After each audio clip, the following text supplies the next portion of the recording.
Welcome back to another monthly devlog. Today I'm going over the January 2024 devlog, which just came out yesterday, the 16th, and we'll just get right into it. All right, so Missives and Musings, the Year of Lost Isle. Happy New Year! 2024 is a very exciting year for us because it's the year that Lost Isle will release. To that end, here's what we've been working on this month. We're currently projected to release the game sometime in Q2 this year, and so yeah, I mean, we're all just really excited. We're going full steam ahead, trying to get everything done and working towards that goal. What's new? Traveling NPCs. The roads of the Lost Isle will often be quite dangerous, but will also be ripe with opportunity. We're adding traveling NPCs that will offer optional quests and rewards, as well as additional functionalities like selling unique items and offering repairs. This is one of the features that's really going to bring the world to life. So anywhere that there's a road, going anywhere on the Lost Isle, these NPCs will be able to travel them. I'll show you this video really quick, this clip, so you can see kind of what it's like. So you just see this NPC is pulling a cart. This one is like some kind of a merchant, so he has like food and drinks and stuff like that. But there'll be all kinds of NPCs and all kinds of different themes. They'll have different carts that match their theme. So, you know, this one's more like I said, like a merchant, but you'll run into other ones that are like a miner pulling his cart, and so his functionality will be like you could bring him geodes and he'll break them open for you. You can trade with him. He'll maybe send you on a quest, you know, some kind of mining themed quest. You'll run into other NPCs like bards, alchemists. I think so far we have planned about 10 different variations of NPCs. Not all of them will be traveling, but some of them will, and so yeah, it'll be awesome. Anywhere that there's a road, you'll be able to run into NPCs, but also enemies. So that's all you say. There'll be danger and opportunity, so you run into both. But really cool feature. Okay, the tech tree UI. There is just something satisfying about progressing through a good tech tree. You'll have the opportunity to play through the game however you like, working with friends, each specializing in a particular branch, or becoming a jack of all trades, unlocking everything the tree has to offer for yourself. Before I talk about this, I'll just show you this quick video of what the UI currently looks like. So you can see survival and comfort, building and science, weapons and tools. Those are some of the categories. Armor and clothing. We've got all the juice in there, the sounds it makes, the paths lighting up, the sound effects when you unlock something.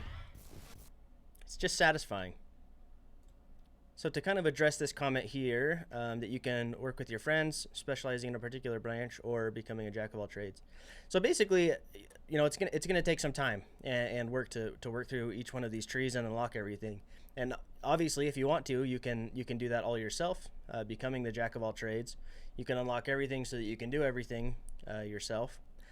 Or if you're playing together as a team, maybe one person, it's their job to level up building and science, and it's another person's job to level up weapons, another for armor, stuff like that. So you could really focus and work together and, you know, reach the highest tier items of the trees. And that's one of the cool parts of a game like Lost Isle, is that you can choose the way that you want to play, right?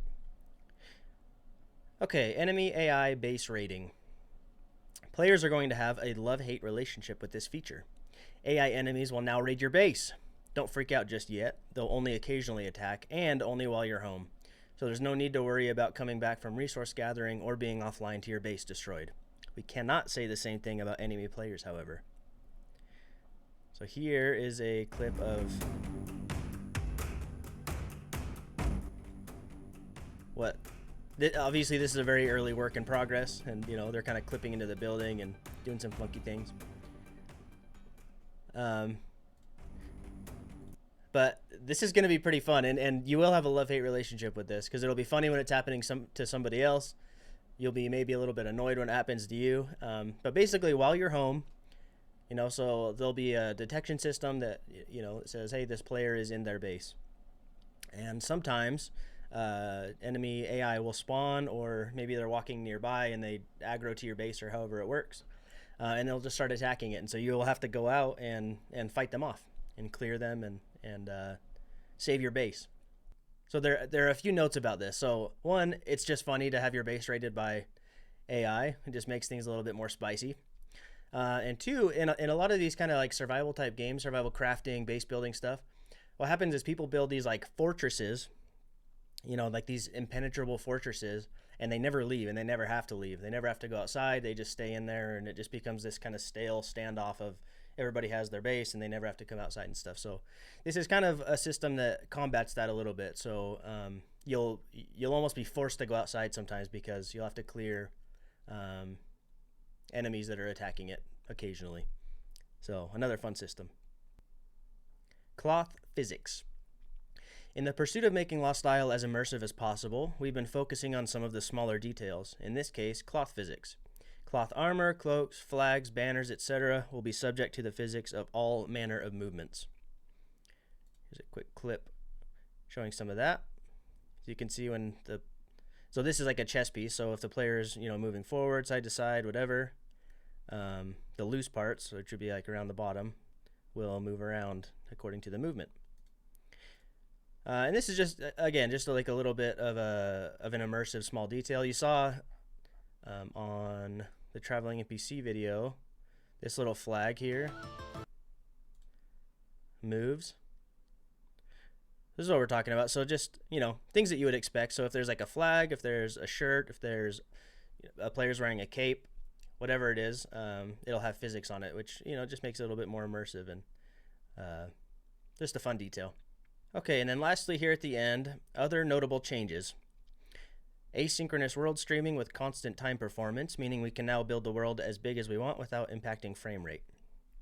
Very cool. I know it's kind of like technical jargon or whatever, but basically it's a giant performance improvement. So more frames, more better. Polished new iterations on HUD and UI, network, server, mesh, and material optimizations. I know that some of this optimization talk can be a little bit boring, but it's really important for us, and it's a giant focus of ours to constantly be working on different optimizations. So whether that's stuff with the server, stuff with the network, and then just individual asset optimizations, all of it goes together to make sure that, in a massive open world multiplayer game like Lost Isle, all this stuff just compounds, right? And so it's really important that we're constantly working on optimizations to make sure that players get the maximum amount of performance out of the game, so that you can have the best time possible playing the game. Right? So that's why it's such a focus for us, and it's worth noting here in the devlogs. Okay, airdrops. This is a really cool feature. It's mostly done. A lot of the functionality is done, but we're still polishing it before we want to showcase a little bit. So probably on the next devlog we'll have a video about that. Underwater and floating aquatic loot piles. So we've had loot piles that go everywhere on land, but this is just something we're adding for the water. So some will be on, the surface of the water, and some of it will be below. So that'll be fun for exploring the waters of the Lost Isle. Traveling NPC cart variations. So in that clip above, we showed just the one. So that's just like a merchant that's pushing a cart. But like I said, there'll be like a miner, an alchemist, a bunch of other ones that have different themed carts and different NPCs and stuff to match them. And then lastly here at the end, interior NPC functionality. And what this means is eventually we'll be implementing a feature that allows you to have NPCs within your base. And the functionality that has to go along with that is, a base can take any shape, right? So it could be long and wide, it could have walls placed wherever, it could have multiple stories. And so this interior NPC functionality is just what will allow NPCs within your base to navigate a changing base structure. So whatever shape the base is, the NPC will be able to navigate around it. And that's it for the January 2024 devlog. These next few months are going to be super exciting because the theme of this whole devlog is that this is the year of Lost Isle, right? So we're working towards release, and over the next few months, the features are just going to roll out faster and faster, and they'll be more and more polished. And so I think you'll really want to follow along. So just as a reminder here at the end, we regularly upload videos and images to our socials at Play Lost Isle that showcase new features. So if you want to stay in the loop about updates and progress, make sure to give us a follow. To go along with that, you can join our Discord community and make sure to wishlist Lost Isle on Steam. We'll see you next time.